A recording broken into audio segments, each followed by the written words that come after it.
Bonjour à tous et bienvenue sur Création Fantastique. Ça fait un petit moment que j'ai pas fait de vidéo, depuis un mois, mais il est jamais trop tard pour reprendre les bonnes habitudes. C'est donc aujourd'hui mon Spider-Man SDZ à l'échelle 1/4 mais non officielle que je vous présente avec grand plaisir et que j'appelle aussi mon Saint Graal. Pourquoi? Parce que elle mérite cette pièce d'être originale. On a ici un Spider-Man inspiré de la version des années 80 avec les couleurs d'origine. Il faut savoir que la statue est directement assemblée sur le cadre, c'est-à-dire qu'elle est collée dedans. Donc quand on range la statue dans le moule d'origine, enfin l'emballage d'origine, eh bien il y a un emplacement qui est fait bien évidemment à ce sujet, et on rentre le tout dans le moule, voilà, le moule en mousse, parce que c'est de la mousse en fait dans laquelle vous rentrez la statue. Voilà, donc la statue est collée directement dessus. Vous pouvez choisir de l'exposer avec un petit trépied qui se trouve à l'arrière, hein, un petit trépied, c'est-à-dire qui permet de faire tenir la base en arrière, ou bien vous pouvez aussi choisir de la visser au mur, voilà, parce que c'est aussi une statue qui est murale. Moi j'ai choisi de l'exposer sur le trépied, je trouve ça plus classe, voilà. Par contre, il faut vraiment la mettre en retrait contre un mur, hein, pour éviter qu'elle se casse la figure en avant, hein, même si ça tient en arrière. Et sinon, vous pouvez la visser au mur, mais moi, j'aime pas trop cette idée-là.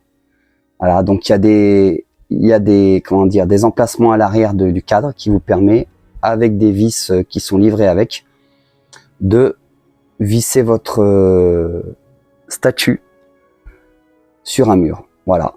Vous avez le choix entre l'exposer un peu comme un petit tableau, hein, ou comme un cadre puisque c'est un cadre, ou bien contre le mur.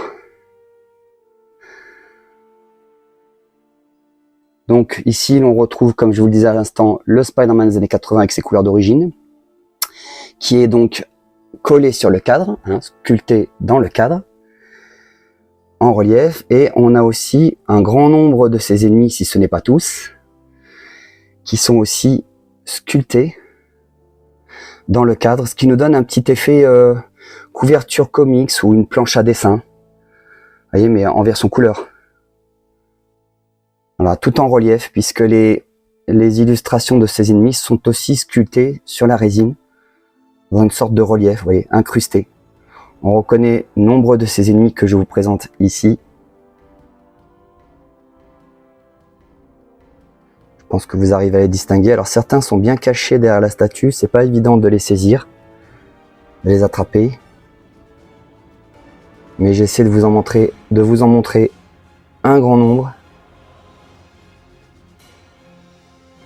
tout en vous présentant le Spider-Man. J'essaie de faire au mieux.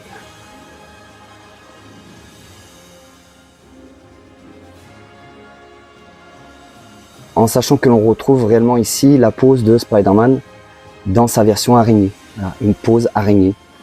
J'adore cette pose de Spider-Man.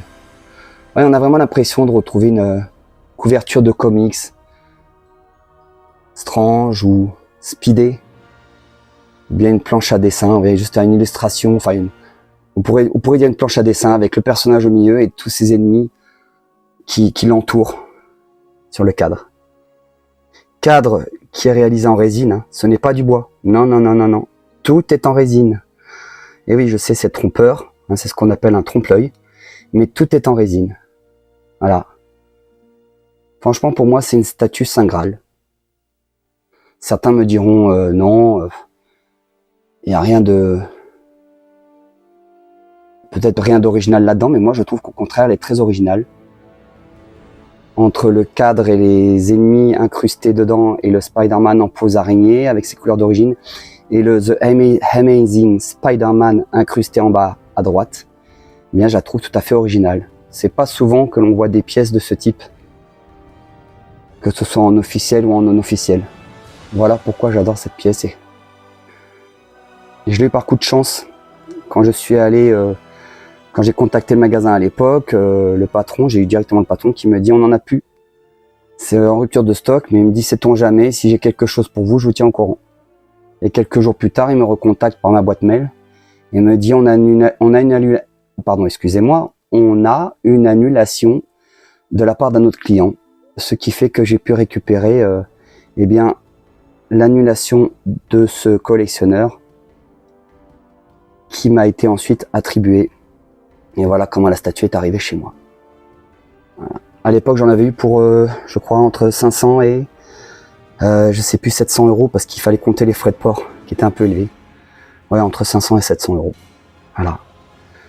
Alors aujourd'hui, pour trouver cette statue, c'est une vraie galère. Si vous avez un peu de chance, peut-être sur eBay, ou je ne sais, sinon je ne sais pas où on peut la trouver ailleurs peut-être, mais voilà, je ne vois que eBay. Sinon ça va être compliqué. Voilà, si vous avez aimé cette vidéo de ce Spider-Man années 80 dans sa pose d'araignée avec un grand nombre de ses ennemis incrustés dans le cadre, eh bien n'hésitez pas à me le dire en commentaire, à me mettre des j'aime, des likes et à vous abonner.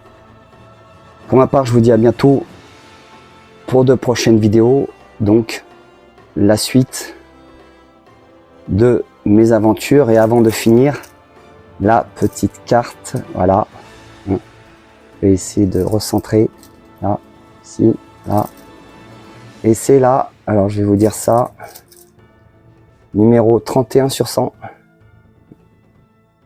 voilà, hop, je vous remontre ça, vous voyez, fidèle même à l'illustration.